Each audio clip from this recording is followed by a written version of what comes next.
¿Por qué no atraigo aquello que deseo? ¿Cuál es la razón por la cual no consigo manifestar lo que quiero para mí? Lo primero de todo, no desesperes porque es habitual. Hasta integrar en ti el procedimiento correcto de cómo tienes que pedir y atraer aquello que deseas, puede que no obtengas la solución esperada. En este sentido, es completamente posible que ya hayas tenido o vayas a tener un número de fracasos, muchos de ellos en temas importantes. Si habiendo tenido un profundo conocimiento de la aplicación y funcionamiento de la ley de asunción, la aplicas fielmente con la intención de obtener un intenso deseo y fallas. ¿Cuál es la razón? Si a la pregunta, ¿persististe lo suficiente?, tú puedes responder, sí, y aún así no has obtenido la realización de tu deseo. ¿Cuál es la razón por la que falló? La respuesta a esto es el punto más importante para el éxito del uso de la ley de asunción. El tiempo que lleva a que tu asunción se convierta en hecho, en tu deseo a ser cumplido, es directamente proporcional a la naturalidad de tu sentimiento, de que ya eres lo que deseas ser. De ya tener lo que deseas. El hecho de que no se sienta natural para ti, ser aquello que imaginas ser, es el secreto de tu fracaso. Aunque lo desees, aunque sigas fielmente e inteligentemente la ley, si no lo sientes natural aquello que deseas ser, no lo serás. Si no se siente natural para ti obtener un trabajo mejor, no obtendrás un trabajo mejor. Todo el principio es bien expresado en la frase de la Biblia, morirás en tus pecados, Juan 8:24. No trasciendes de tu nivel presente al estado deseado. ¿Cómo se puede obtener este sentimiento de naturalidad?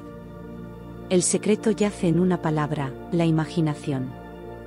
Por ejemplo, esta es una muy simple ilustración. Imagina que estás encadenado a un pesado banco de metal. Tú no podrías correr, de hecho no podrías ni caminar.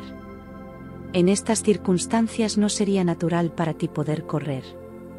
No podrías sentir que es natural para ti poder correr. Pero podrías fácilmente imaginar que estás corriendo. En ese instante, mientras tu conciencia está llena de tu imaginación corriendo, te olvidas que estabas encadenado. En tu imaginación, correr era completamente natural. El sentimiento esencial de naturalidad puede ser obtenido al llenar tu conciencia de manera persistente con la imaginación. Imaginando que ya eres aquello que quieres ser o teniendo aquello que deseas. El progreso solo puede nacer de tu imaginación, de tu deseo de trascender tu nivel actual. Lo que realmente y literalmente debes sentir es que con tu imaginación, todas las cosas son posibles. Debes darte cuenta que los cambios no se realizan por capricho, sino por un cambio de conciencia. Podrás fallar en obtener o sostener el particular estado de conciencia que es necesario para producir el efecto de tu deseo. Pero, una vez que sabes que la conciencia es la única realidad, y es el único creador de tu mundo en particular, y has implantado esta verdad en tu ser completamente, entonces sabrás que el éxito o el fracaso están enteramente en tus propias manos. Ya sea que eres o no eres disciplinado, lo suficiente como para sostener el requerido estado de conciencia en instancias específicas, no tiene relevancia en la verdad de la ley misma, que una asunción, si se persiste en ella, se manifestará en hecho.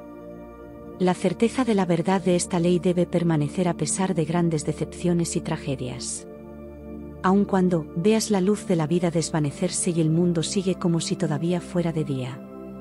No debes creer que porque tu asunción falló en materializarse, la verdad de que las asunciones se materializan sea mentira. Si tus asunciones no son cumplidas, es por algún error o debilidad en tu conciencia. Sin embargo, estos errores y debilidades pueden superarse. Por lo tanto, persiste en obtener niveles más altos al sentir que ya eres la persona que quieres ser. Y recuerda que el tiempo que lleva tu asunción en materializarse es proporcional a la naturaleza de ya serlo. El hombre se rodea con la verdadera imagen de sí mismo. Cada espíritu construye para sí mismo una casa y más allá de la casa un mundo, y más allá del mundo, un cielo. Sabe entonces que el mundo existe para ti. Para ti, el fenómeno es perfecto. Lo que somos, es lo único que podemos ver. Todo lo que tenía Adán, todo lo que tenía César, tú lo puedes tener y hacer. Adán llamó a su casa, cielo y tierra. César llamó a su casa, Roma, Tú quizás llamas a la tuya un oficio de zapatero, unos cientos de acres en tierras o un desván de estudiante. Aún así, línea por línea, punto por punto, tu dominio es tan grande como el de ellos, aunque sin un gran nombre. Construye, por lo tanto, tu propio mundo. Tan pronto como puedas ajustar tu vida a la idea pura de tu mente, así se desplegará en gran proporción.